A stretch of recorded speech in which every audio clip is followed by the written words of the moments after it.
Okay, guys, I have Jose from Slingshot joining me right now.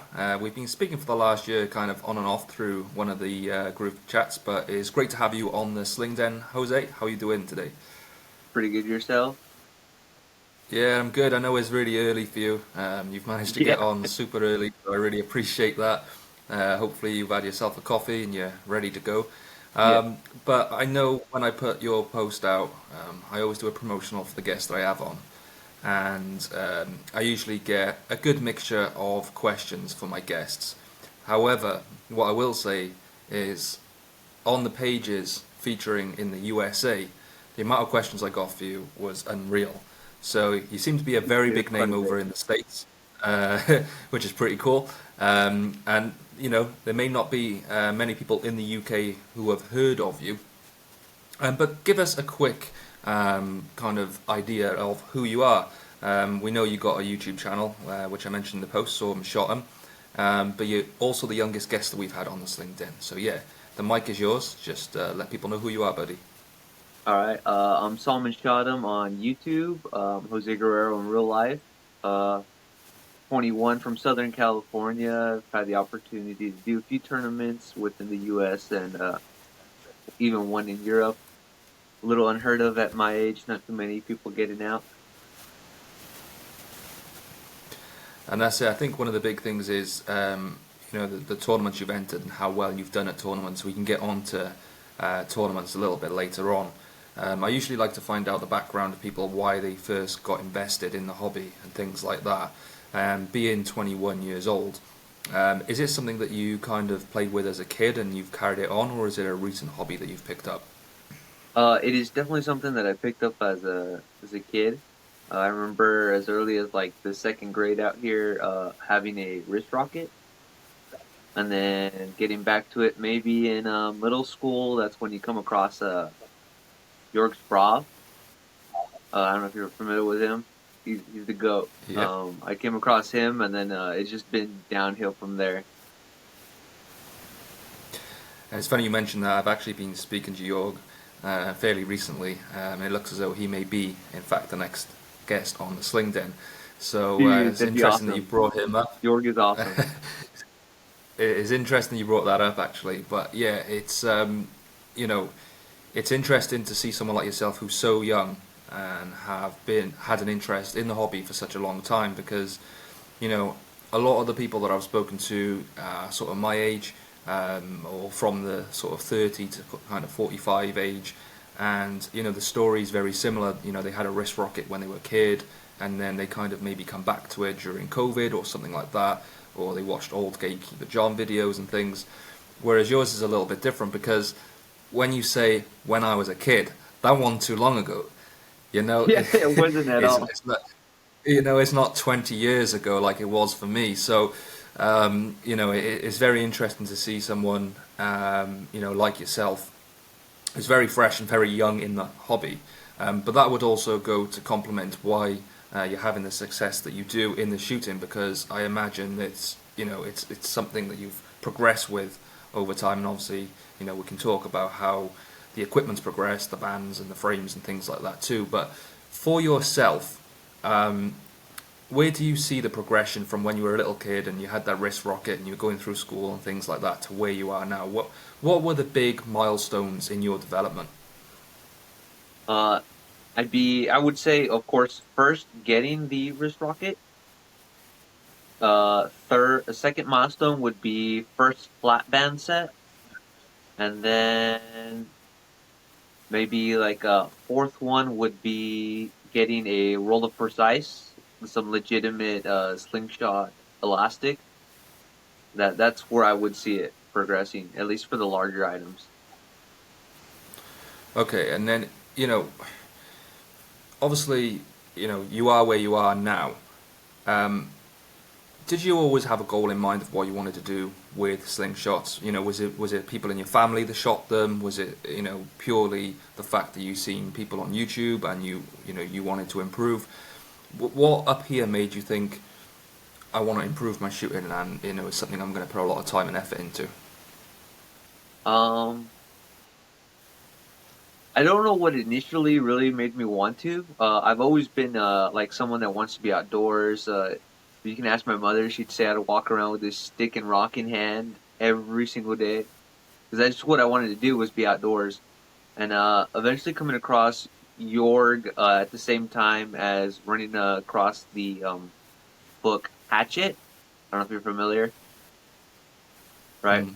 So I've not that read it, really but I've kicked heard it. off a whole like outdoors survival bushcraft movement for me, being relatively a city boy, you could say. So then from there on out, you see people like Nathan Masters and Bill Hayes, and this is at a point in time where they're still talking about like, oh, 2 years ago, if you could hit a can, you're good. And from there, I was like, all right, well, I mean, if you can hit a can, I mean, that's pretty good. And that's just about all I shot up until like 2015 or something like that. Nothing really precise or anything. Um, and then coming across the Fowler videos for like ECST later on, maybe 2018. This is going into my freshman year of high school, coming out of it actually, 2018.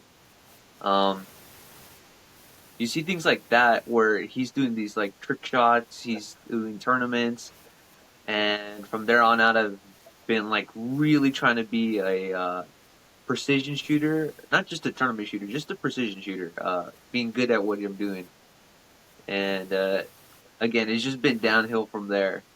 You start putting your mindset on precision and you start looking for it. Yeah, it's sort of like well, for me anyway, I see it more like I set myself goals of what I want to do. Of course, like you said at the beginning, you want to hit a can. You know, that's one of the first things, very first basic things that sounds really easy, but actually when you first start out, it's not easy at all. And then, you know, it might be the bottom of the can, and then you're going on to spinners, and then you're entering tournaments. And, you know, there's piles and piles of different things that you kind of set your mind to of what you want to achieve. Being so young and as talented as you are with a slingshot, where do you see your future going? Is there anything that you think you want to set your goals to? Because we know things like, you know, the ECST is a big one. I know you've entered that a couple of times. You've got the Euros, Worlds, things like that.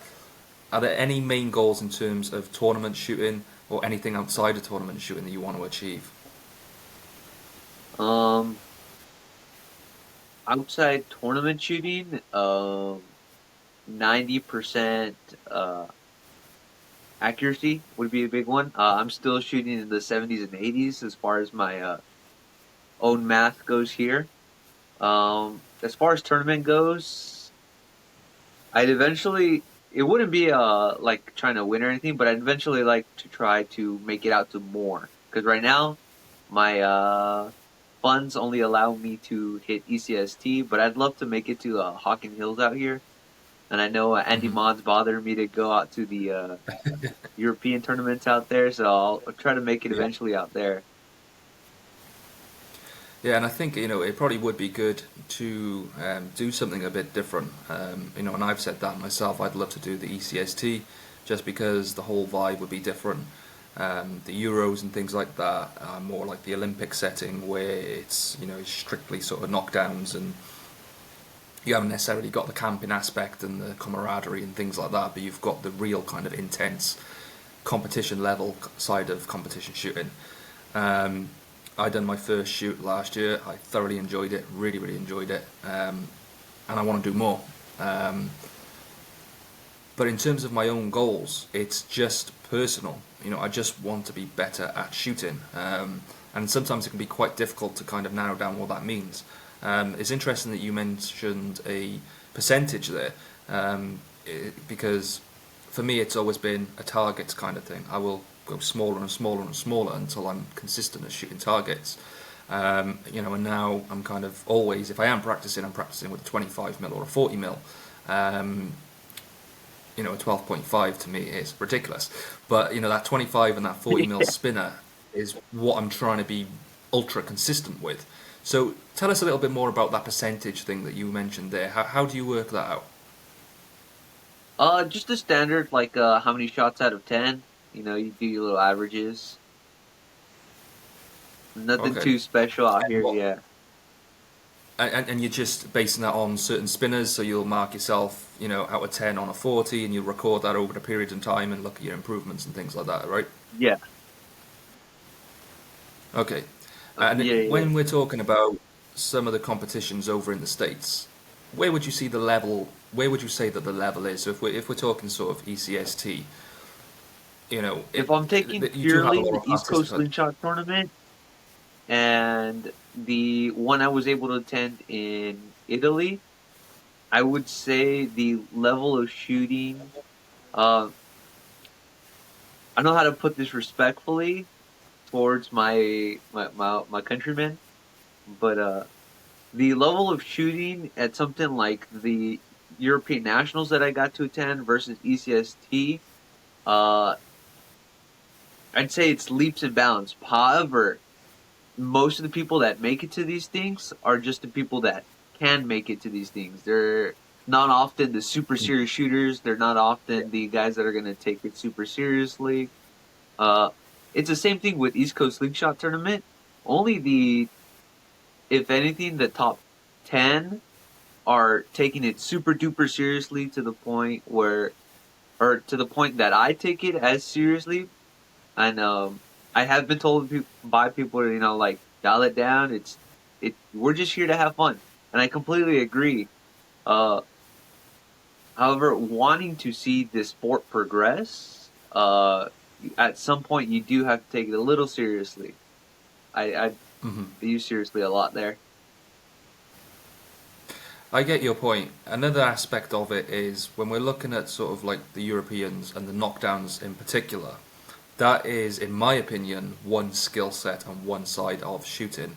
So some things I value higher than others. So for example, speed shooting to me, I don't see any value in that personally. It's a neat little trick if you can do it. I can't. It might be one of the reasons why I don't like it, but I don't really see the value in it.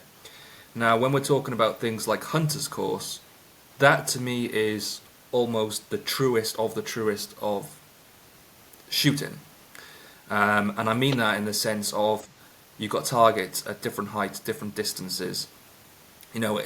It's having to adjust things consistently, whereas stepping up to the mark and shooting at the same distance, at the same level all the time, um, and I'm not taking anything away from those people that are absolutely fantastic at doing that because it's a skill in itself.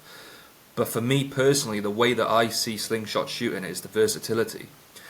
Ultimately, we've got this little tool that can fit in the pocket, and it's what can you do with this tool? How many different ways can you shoot it? Is it a case of the person that can stand at 10 meters and shoot at knockdowns is the best shooter on the planet? Or is it the person that can shoot from 10 meters, 15 meters, 20 meters, 5 meters, this height, that height? So there's loads of different elements and there's loads of different categories where people would ask the question, what considers, you know, how do you consider who is a good shooter? Because some of those people do just stand at 10 meters and that's all they do. And that's all they practice all the time. And And that's going they're back to But you, the level of skill between something like the European Nationals and East Coast Slingshot tournament. Um, Now, the European Nationals is only 10 meters. I would say East Coast Slingshot tournament is harder because you got the field course, you got that speed shoot, paper. You have to be good across all these boards as opposed to that 10-meter shoot, just like you were yeah, and I mentioning. think when we're talking about sort of making an Olympic sport, I do think if it's going to go down that route and we do want to class it as something ultra sort of professional, it's always going to be that 10 meter stance. Everything's going to be calculated to a certain point and everybody has to do exactly the same thing. So I guess on that aspect, the 10 meter knockdowns is always going to be the creme de la creme of accuracy, if you like. But like you said there, it's the versatility. It's these people that can cover all bases. And I've said it many times on the podcast, I got into shooting for the hunting purposes, to go out on my own or with my dogs, and, get on a bit of land and, bring home some dinner. And that's not always at 10 meters, that's not always at this height, so it's helped me kind of want to progress my shooting. And then when I went and done the hunter's course, it was no surprise that was actually what I was best at, because that's what I've always practiced for. You know, I've gone into the woods and I've hung spinners up, or I've put cans up at different heights and things like that. And that's where I've always practiced. Whereas some people who are intending to go to these shoots where they stood at 10 meters at all times, that's all they're ever going to practice. So, you know, do you put all your eggs in one basket and just practice 10 meters to be the best 10-meter tournament shooter on the planet? Or are you spreading all your practice over different sessions, doing different things? You know, there's a whole world of different things that you can do, and I guess it's just down to the individual on what they actually want to achieve when it comes to competition shooting. Yeah, you definitely have to put in time. You have to put in time, and you have to put it across all those boards, and trying to be good at not just one 10-meter thing, but having to be good at all of these things is hard to be diverse in the level of your skill shooting. Hmm. And you know, we'll actually quickly touch on equipment, because I know, you know, you said there that, you know, it was your milestones were kind of getting the wrist rocket, then getting the flat bands, then using a, you know, a known brand like Precise. Um, what are you shooting at the moment? Currently, I'm shooting point .5 Omega Bands latex. This will be the Olympus Green. Okay. What frame are you using at the moment? Um, Using the Prime Fork Full Ergo Volvo there. Got Nice. I have one this. of those myself.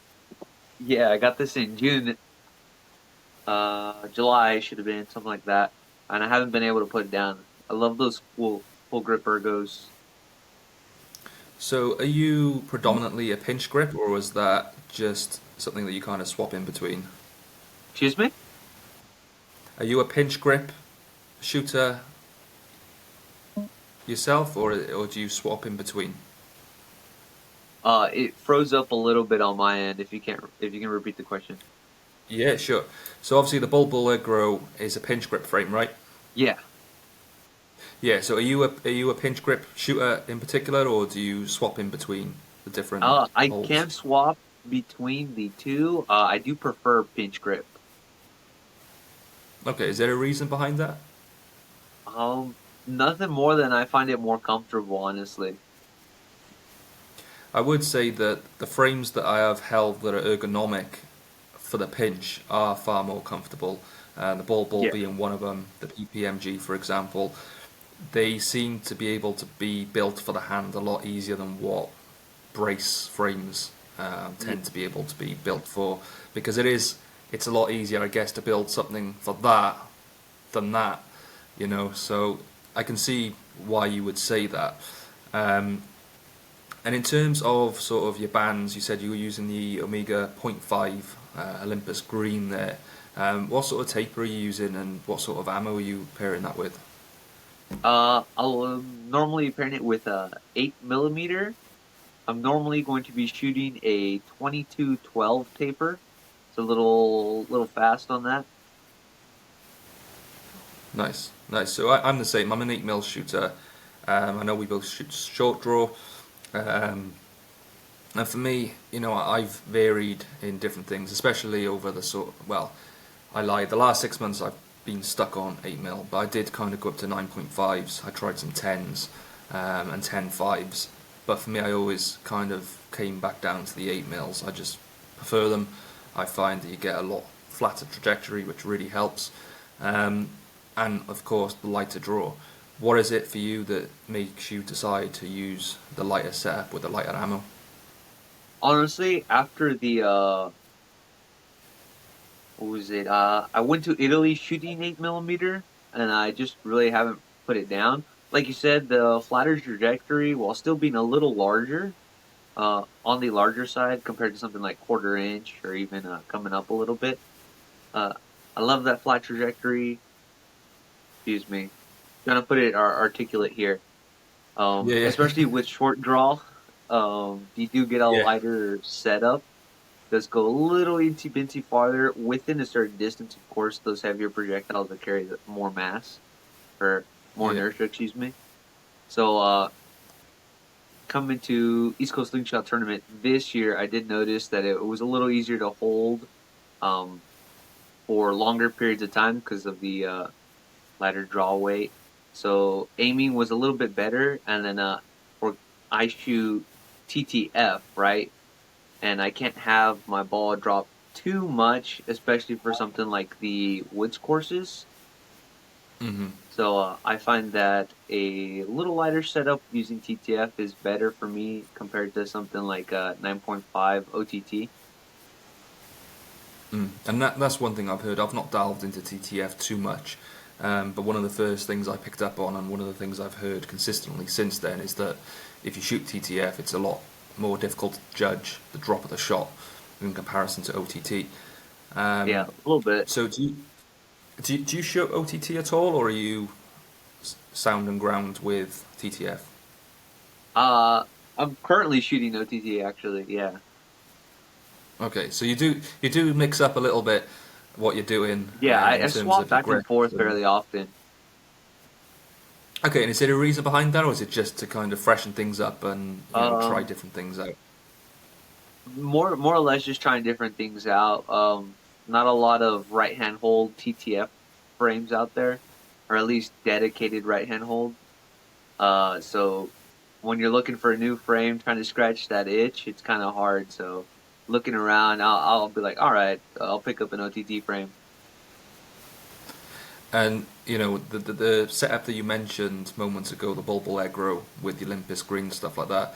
Gun to your head right now, if you had to make one shot and take it, would it be the setup you're currently using, or would it be something different? If I had to make gun to my head shot, it would be the a frame I'm currently shooting, which would be that Ergo Bulbul. If Okay, not, if I was given some prep time, I'd go with my what is it, Backyard Slings, my Carta MFR custom. I put in a week okay. with that, and then I take the shot. Then you do that. Okay, okay, cool. Now I know you've been to a couple of tournaments and you've done really well. Um, Now that I've been to a tournament myself, I feel like I can ask the questions a little bit easier because I've experienced what it's like to shoot in a tournament. When you go to a tournament, do you put any expectations on yourself? I know everyone says they go to have a good time, which undoubtedly everyone does. Otherwise, you wouldn't go. Why would you go and put yourself somewhere Yeah. if you're not planning on having a good time? But do you go to a tournament with expectations of either where you're going to place or whether you want to beat certain people or anything like that? Mm, for East Coast Slingshot tournament, when I do go, um, generally I'm expecting top 10, just because I know the capabilities of my shooting. And I say top 10 and not like top 5, top 3. I haven't been able to break that yet. But I know the You're still capability of young the on other shooters. Um, it's always something with the tournament grounds, whether it's super muggy, raining, or super hot and humid. Um, that. you just don't know that day, like who's coming out on top. It could be any number of things. So generally, I expect top 10 on something like that.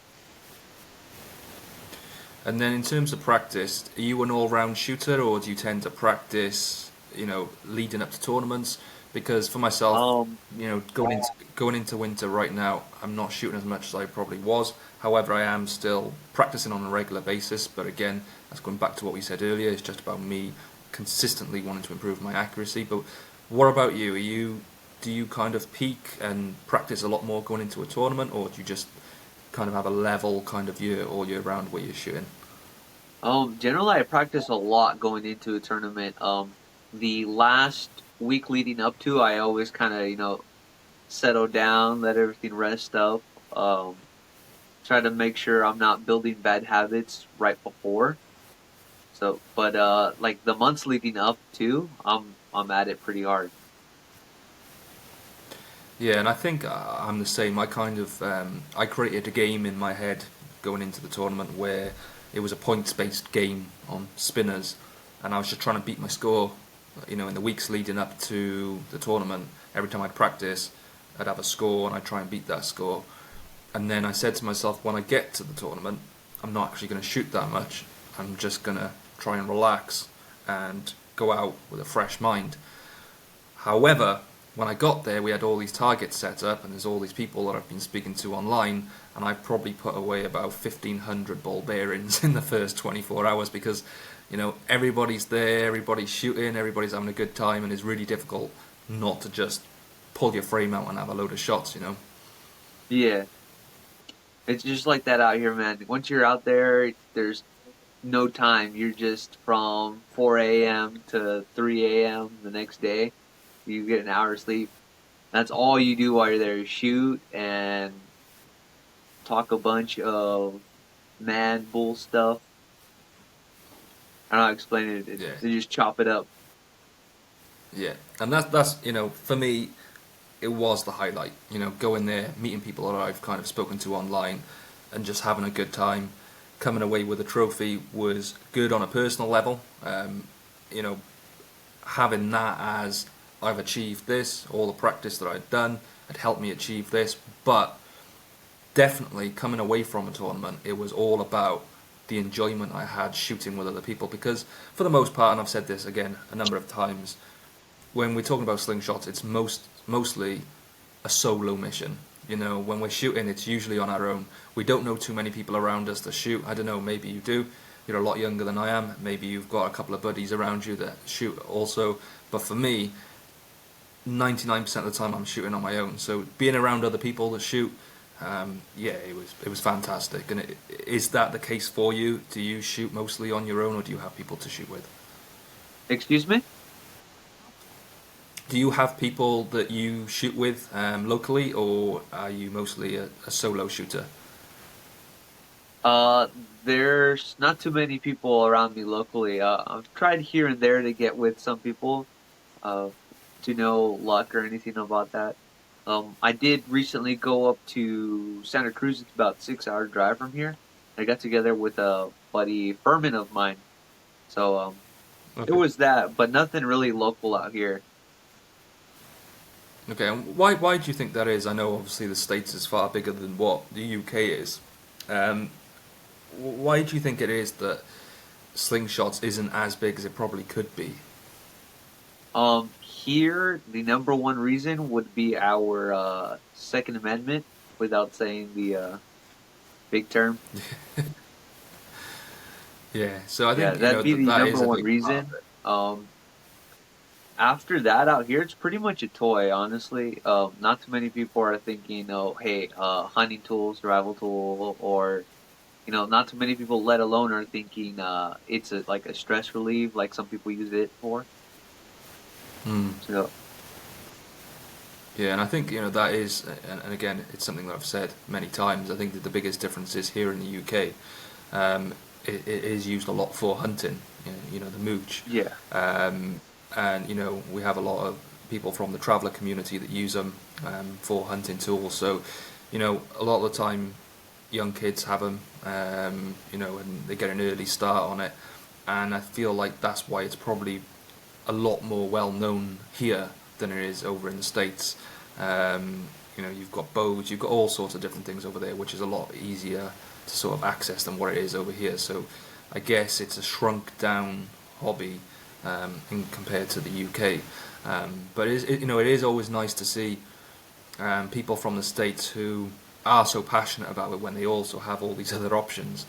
Because it'd be a lot easier just to pick something else up that's probably easier to wrap your head around and easier to kind of get to grips with than what a slingshot is. Because in my opinion, in terms of marksmanship, it really does have to be one of the most difficult things to master. yeah. So those are definitely be our main reasons out here. Here and there, like I'll get people at work, and I'm wearing like the Omega Sling shirt, or I'm wearing the Peace and Slings or the East Coast Slingshot tournament shirt, and they're like, "Hey, is that a real thing?" We're like, "Yeah, if you look into it, you can just look up East Coast Slingshot tournament," and their faces light up. So something like that, maybe we'll push it eventually. Just word of mouth, getting it out there. But outside of the people that know, it's not looking pretty on that. At the same time, though, I quite enjoy that it's not a big, boastful, popular sport. It's quite niche because it's kind of unique.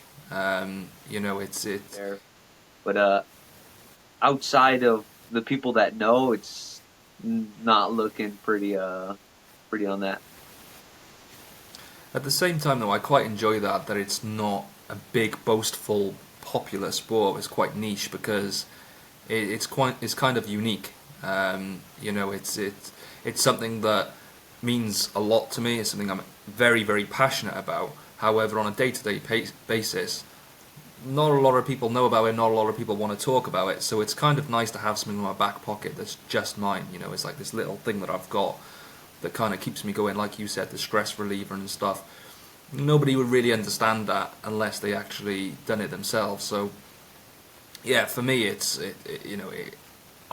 whether there's thousands of people shooting it, of course, I'd love for it to be more popular, so it would help people who are making frames or trying to, help by bringing it to the Olympics and things like that. For all those reasons, I would like for it to be more popular, but at the same time, it doesn't really hurt that we've got this unique hobby that a niche bunch of us around the world are interested in it, if you know what I mean. Oh, definitely. Especially keeping it smaller, less likely to have bad apples doing things they're not supposed to be doing with them. So Yeah, it's yeah. a good thing that it is smaller for now. And I think sometimes, it can be misconstrued of how difficult shooting actually is because, I've had it where I've had someone come with me, and I've had my frame with me, and I've taken a couple of shots, whether it be at a can or something. And once you've been practicing for a couple of years and you're consistent, they can look at that and think, oh, that's quite impressive, but, it looks quite easy. And all of a sudden, before they know it, they've taken 20 shots at the same can and they've missed every single shot. And I think that's where it kind of creeps in that I kind of take it on board and go, hang on a minute. It's actually a very, very, highly skilled thing that I've learned to do. And I've learned to do it all myself, whereas, for example, archery and things like that, a lot of the time people are going to instructors or they're going to clubs where they're learning. Whereas for the most part, and I'd probably say 99% of people are self-taught. I know you've got YouTube and things like that, and there's people that will help you, and you've got social media where people give you guidance. However, I would say, 99.9% of the time, people are self-taught when it comes to shooting the slingshot. Oh, yeah. Sorry, Did it I just have cut really out? nothing to add to that.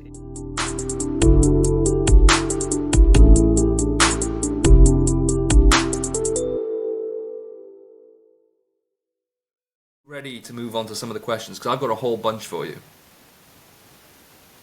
Yeah, we can take some questions. All right, cool. Here we go.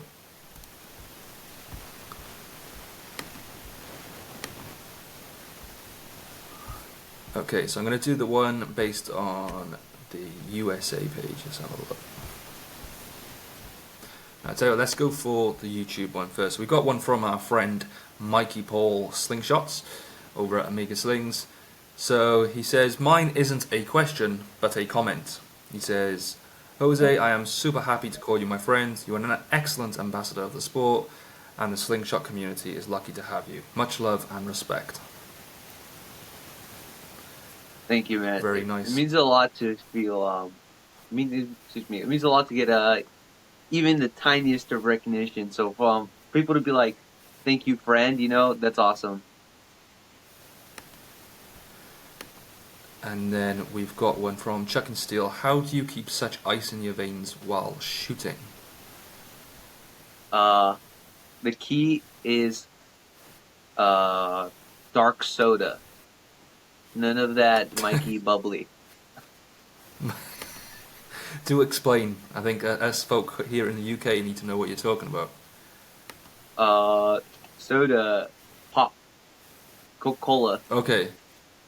All right. So you drink cola rather than, I know Mikey has this fruity bubbly stuff. Is that what you're talking about? Yeah. Yep. Okay. And the next one is by Slingburger. Are you or will you be considering shooting long draw at a tournament in 2025? What was it? Sorry. It was from Slingberger, and he says, "Are you or will you be considering shooting long draw at a tournament in 2025?" It's still coming through a little fuzzy. It says considering what? I'm so sorry. No, no, it's fine. Considering, I've actually forgotten my sound. I need to bring it back up. There we go. Will you be considering shooting long draw at a tournament in 2025? Shooting OTT? Long draw. No, nothing. I'm not shooting a tournament long draw. I don't blame you. I personally don't like it myself. I know a lot of people really, really like it, but it's not I'm for me proficient either. enough to mess around with it, but not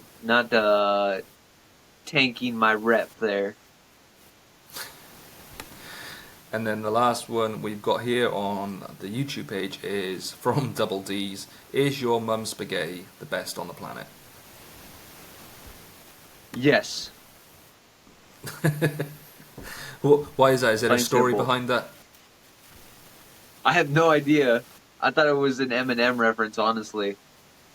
Uh, Lucky guess there. Okay, so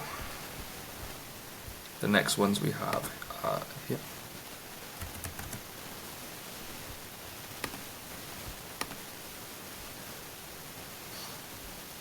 Okay, we've got a good few here.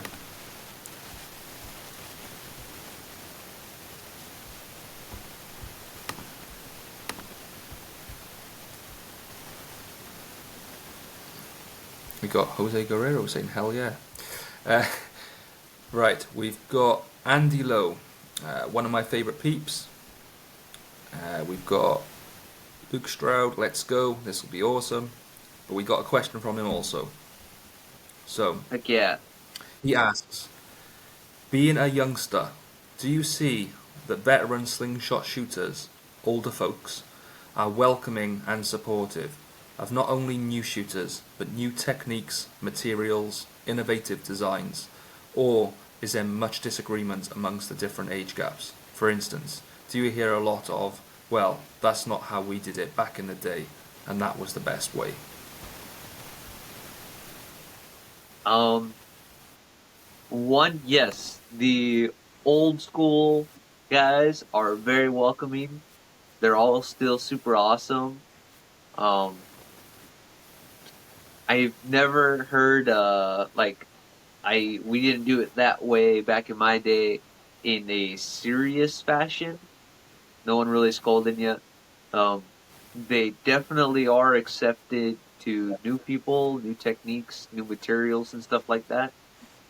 If they were not, then we wouldn't be as far as we have in terms of modern day composite materials and elastics, pit pouches, stuff like that. So they're very much able to evolve with the sport, which is really good because now we have a modern day sport compared to what we had 10, 12 years ago. We're still using Thairband gold. And I think, for the most part, it's worth saying that it's also a very personal thing in what you want to shoot. You can shoot wherever frame, wherever bands, wherever taper, wherever thickness, wherever ammo, wherever pouch. Whatever you want to do, you can do, and nobody can tell you to do anything differently.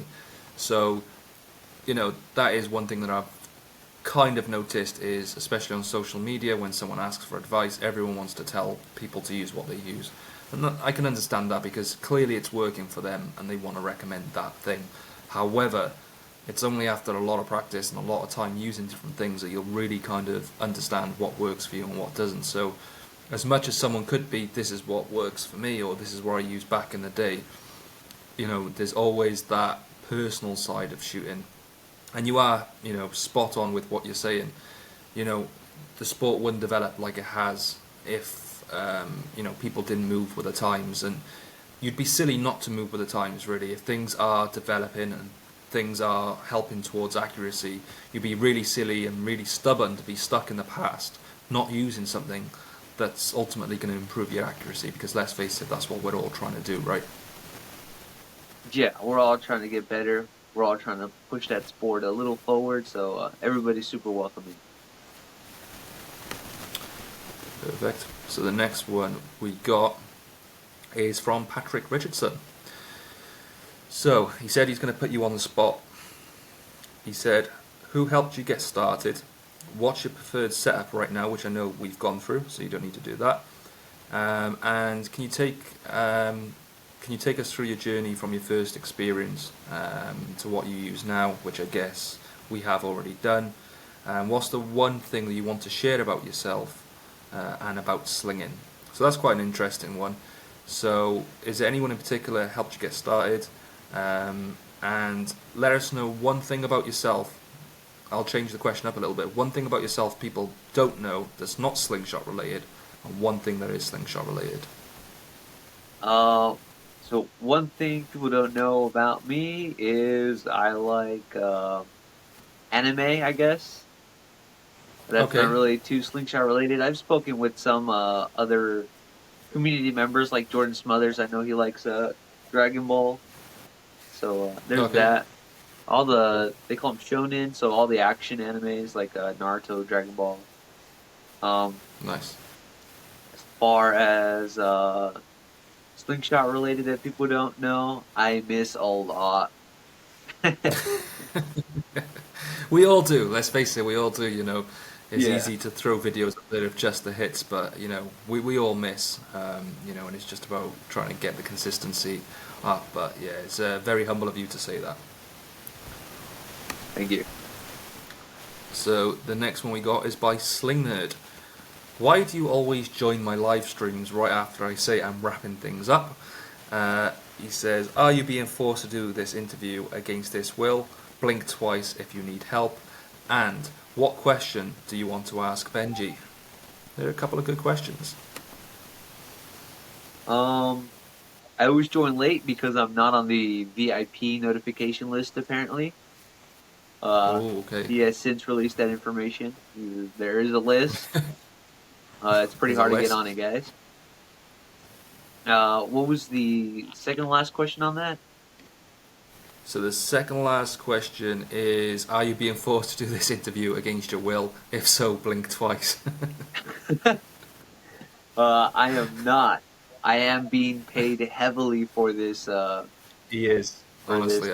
cameo here. I've had to sell. I've had to sell at my home and everything. Honestly, guys. About 5 quid. There we go. He's using UK terminology too. Look at that, guys. Ultra And then cultured. anything to ask Benji, it said. Yes. If you had a question for me, what would that be? Ooh. Uh, who has been your favorite interview so far? It doesn't have to be in terms of like slingshot knowledge or like they were just enjoying person. What was your overall favorite interview?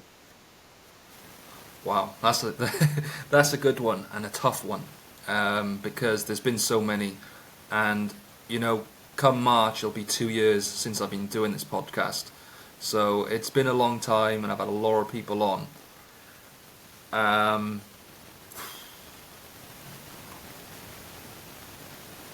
Gosh, I can't think. You know what? One of the earliest ones, I'd have to say, Mark from ATO was probably one of the most memorable because that was the first ever one, and I was shitting myself, to put it bluntly. Putting myself on YouTube and things like that. So that's always one that I'll hold dear in terms of fun, because you mentioned there which one was fun, and I had a lot of fun talking to Can Vandal. He's a really Yeah, easy guy those to guys are talk to. We had a lot of fun bouncing back and forth, and there was a lot of humour involved in the conversation. So, yeah, that would probably be in terms of fun and just enjoyable. Looking back at those two, they were the highlights, and it's probably also because they were in the first 5 episodes that I'd done, and when I first got into the hobby, I was watching people like Mark and I was watching people like Can Vandal, and here I was with them coming onto my channel talking to me. So yeah, it was pretty cool when that happened. yeah. Those guys. I would say those are two pretty good interviews. They both have very good personalities. You said Can Vandal in particular is he's very out there. He's funny. Yeah, he's very charismatic, and he doesn't take Yeah, much serious, and it was probably one of the least sort of technical or you know informational kind of ones that we put out there, but it was just a lot of talking about slingshots, and it was a lot of fun. yeah. So the next one we got is from Josh Dills. Why do you continue to shoot TTF when OTT is so much better? Yes. uh, I do find that there's a little more of a challenge in TTF. Uh, has me it makes me focus a little more than OTT does, and I do enjoy that. Okay, there we go. That makes a lot of sense. So the next one is by Dees again. So he's got another 3 questions. He's asked one, he's asked another 3, but he is a Sling Den member, so I'll let him get away with it. How do you get so fly at such a young age? Is question 1. So I'll tell you what, Eating my rather than me vegetables. ask them all, that's good advice. That's pretty sound advice. Question number 2. Do you think you might shoot as good as I do one day? I hope to. I hope to shoot anything like these at one point. I mean, I don't know if you'll be able to shoot quite as quick as him. I mean, that's something to be, really reckoned with. The way the speed that he shoots is pretty insane. Yeah, And he says, if you ever shave that mustache of I'd yours, give my firstborn to shoot anything like these. this is a great question. I might have to fight him over this one. If you ever shave that mustache of yours, will you send it to me? Uh, for a hefty price. Well, there we go. There we go. Make sure you get your worth out of it, Jose. Don't let these crack you down on a cheap deal for that thing. If he wants it, he So can come and shave it. we've got one from Cliquey Catapults, which I know. A fella named James, who's actually also from Scotland, so shout out to James. He wants to know what you do for a living. I work retail. It's at a mall. It is a collectible store. We do knives and high-end collectibles of all sorts. So knives, swords, anime figures, Disney figures, stuff like that. That's pretty cool. So are they sort of like the old school stuff? Are they valuable collectibles, things that are kind of years and years old, It's and mainly whatever's in production currently. We don't get okay, really many to like. We're not a pawn shop or anything. It's a retail store. right. So you don't get people coming into you and selling their old kind of antique Knickknacks and kind of. antiques there. No. Yeah, no. Okay, cool. The next one is by someone we both know, and that is Ethan Martin of Tennessee Slangin'. What does it feel like to shoot a slingshot with the wrong hand? And non-slingshot related, what's your dream car? My what So when he achievement? says wrong, he said wrong hand. Are you right-handed? Yes, I am right hand dominant, but I shoot right hand hold, making me left eye dominant. Uh, Most people I are guess that's backwards where to we're me. different. We had a lot of similarities going, Jose, until you mentioned that. I'm a left-hand hold. So there we go. And We're he wants to people know too. what your dream car is also. Oh, dream car. If I had to pick right this second, a Dodge Viper, no particular year. Dodge Viper. Okay, like an older model. It's an older model, discontinued now. It's pretty raw. There's no traction control, no AC. It's all analog. I The think I majority of them remember. are crashed off the lot. Yeah, I think I remember using that in like Gran Turismo 2 or something. I just couldn't keep it on the track. Yeah. Saying Gran Turismo 2, you're way too young for that. No, I'm familiar with the video games. I've seen the biopic that they did. I spoke to you Yeah. about it. You said you're buddies with Jan. Yeah, Jan was one of my best friends growing up, the guy that the film's based off. So, yeah, I remember us speaking about that, and yeah, so yeah, you must know the games. That's dope as heck. Being able to say like famous race car driver. Yeah, it's crazy, really, because he's still Jan to me. The kid I grew up with playing football or Yeah, soccer, as you call it, or we were in his room playing like video games and just hanging out like every day. He's just a normal guy. To me, I don't see him as this kind of guy that was then turned into a movie. I think he lives out in Dubai right now, so I haven't seen him for a couple of years. But yeah, he's a great guy, and yeah, it's really interesting to see how he's kind of blown up after that movie. yeah. You can rub your YouTube fame in his face. I'm sure he'll be very jealous. Also, he is a subscriber. He is a subscriber, so he may watch this. I highly, highly doubt it, but he is a Oh, subscriber. that's So shout awesome. out, yeah. The next one is by Doug Roll. How has your shooting style changed from when you started, if it has? It's quite a good question. I'd say in the like grand perspective, I'd say it become like more refined. It's never as perfect can be, but it's definitely gone up there. Um, Shooting style wise, I don't know how to articulate this here.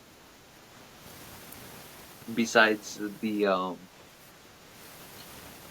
so I've looked into different like what is it, physiology, Hmm. and I'm trying to keep this like back shoulder down. And something like those little itty bitty micro movements definitely make a big difference as far as like precision shooting goes.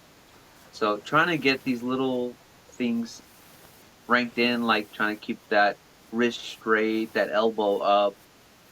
I would say the elbow has definitely come up from and since I began. I Yeah, and I think if it's that makes sense at all. yeah, no, I completely get what you're saying, and it's also sometimes dependent on the equipment you're using. So I know I shoot different with different frames. So for example, at the moment I'm shooting the Mustang, which is heavily a straight wrist frame. And that does impact everything that you just mentioned, the way that your shoulder, the way that your arm, because with a lot of frames your wrist is kind of cocked that way, whereas with a Mustang it's sort of like that. So that's how you Yeah, kind of have a normal frame, and so that does put a different torque on the structure of how you're shooting. So sometimes something simple like something you used maybe 8 years ago or 10 years ago, you're using something completely different now. Maybe even pinch grip or brace grip will change your form in some way. Um, but it's interesting to see how you're still thinking, even though you've been shooting a long time, you've been very successful in your shooting, you're still thinking about these little minor things that you want to kind of try and do to really get that accuracy as consistent as possible. definitely. Going back to, I'd definitely say like over the years, because you're the grip for that would be the hammer for the wireframe brace slingshots, right? And like you said, you're definitely coming forward, especially with these modern frames. So something like that would definitely have been a change throughout the slingshot career. Yeah.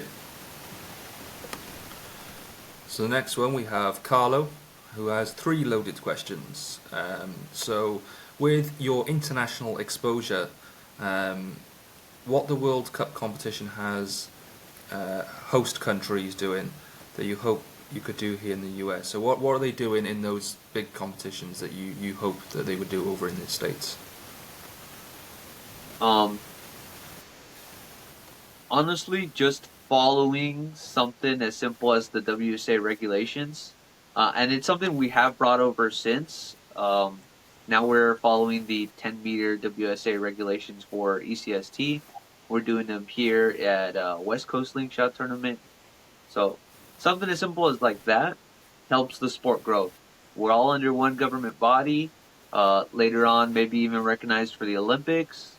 and then later on, maybe even the U.S. moving into the Olympics with a slingshot team. Something as simple as that. Eventually, it all stacks up, it all aligns, and the sport gets pushed further. And I guess it goes back to what we were talking about earlier in terms of, if Americans were to then go to the Europeans and stuff, if you're following the same Yes. structure, when you go to those tournaments, you're kind of already there because it's one of the things, although some of your competitions are vast in terms of the disciplines that you're doing, one of them is going to be following that structure, and it's going to allow you to kind of practice and get your head in the game for when and if you decide to go over to the tournament. Yes. And then that also like helps within the U.S. internally because we can't get to every single tournament. But knowing how John Doe on the East Coast versus Jane Doe on the West Coast does on the same formats, now we know who has higher skill levels where. Now we know who pegs each other in the ranks, stuff like that. That's a very good point. That is actually a very good point. You can actually, you don't actually need to be at the tournament. If you compete at a tournament and then it's a tournament a few months down the line and for whatever reason you can't make it, at least you can look up the scores and see where you stack up against some of those people. So that is a very valid point. Yes. Uh, he also asks, do you fondle your frame while working or watching TV? Uh, Normally, yes, I do. I'll sit there, just hold one. I hope it's normal behavior. Like a fidget toy, or are we Yeah, like talking fidget toy. sexual? All right. Who is your slingshot hero? uh, if I had to pick just one, Bill Hayes. Bill Hayes. All right. Cool. Cool. I know he's probably an answer a lot of people over there in the states would give their answer Yeah, to. he's pretty So that prolific out is here. right. So the last one that I have on here is from Laurie Valente, who I've had on the Sling Den before with Moan. She wants Shout to out know, RBA. how have you seen the sport grow in the US in the past couple of years, and where do you think we're heading? Within the past couple of years, we've seen tournaments pop up, tournaments come down. Um, it's been about the same for a little bit, but it's good that they're popping up. Um, Now everybody hears tournaments and they think competition. All the tournaments half the time are just people getting together, like-minded wise, you know, little rendezvous. Hmm. Seeing these tournaments pop up, it's a good thing. The sport is growing. We're getting more and more people every day. Um, when we say the sport is growing, or when we say that we want the sport to grow, excuse me, I spoke with the guy that set up AIM in Indiana out here, and this was a big thing at the time, or at least for me, is when we see the sport grow. How, oh, for example, for me, I want to see competitions, more and more of them, all kinds of them. But most people and then myself would consider myself a dedicated tournament shooter. Um, So having that in mind and then having the other perspective where most of us are just going to have fun, you have to see a way to cater to both those people. So Yeah. dedicated tournament shooters and the people that just want to have fun. And it's hard to cater to both. And the cool thing about ECST is it does that. We have Mm. a precision range and then we have our like goof off area. Um, it's just hard to do both of that, and ECST executes as well. This is why it's our largest tournament. Mm. And I think, it's also the case of having something close enough for people, because even here in the UK, the closest one for me is probably 3.5, maybe 4 hours away. And, we're a fraction of the size you are. The tournament that I attended last year, Um, it was an 8 hour drive, so it's about, like you said, combining the competitiveness with the fun aspect of it, but also making it easily accessible for everybody. Because, I think one of the biggest things and one of the problems we face with people not going to tournaments is if they're not local enough, if someone's not confident and someone's unsure, are they really going to put the effort in to drive 3-4 hours to something they're unsure about? Probably not.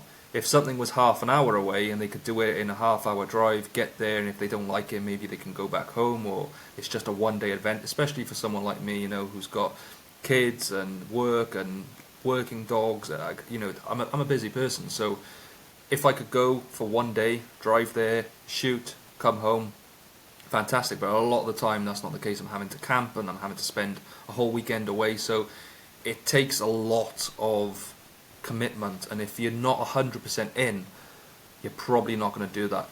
You're probably not going to commit to spending all that time and making arrangements to go to these things. So it's also about having something easily accessible. Well, in my opinion, anyway. Yes, accessibility is a huge factor. Like previously, before we set one up out here in the West Coast, the only other ones were out in the Eastern United States. So it's like you said, having to commit to something like a week when you're just getting started is crazy. Perfect. And then I've got one more for you. What's your favorite thing about the Slingshot community? The camaraderie overall, just people being so nice, especially for newcomers, they're very welcoming. They'll help you get set up. Most people even give you a frame if you don't have one. Yeah, cool, cool. Well, Jose, that is the end of the episode. Thank you so much for coming on. It's been a pleasure Awesome. speaking to you. It was a lot of fun. It was actually a lot of fun finding out, the fact that you've kind of shot from a young age as well. And, Yeah. I'm looking forward to seeing where you're going to go in the future. Hopefully you do stick around and you don't, meet a lady and stop shooting because we'd all miss you very much. Yeah.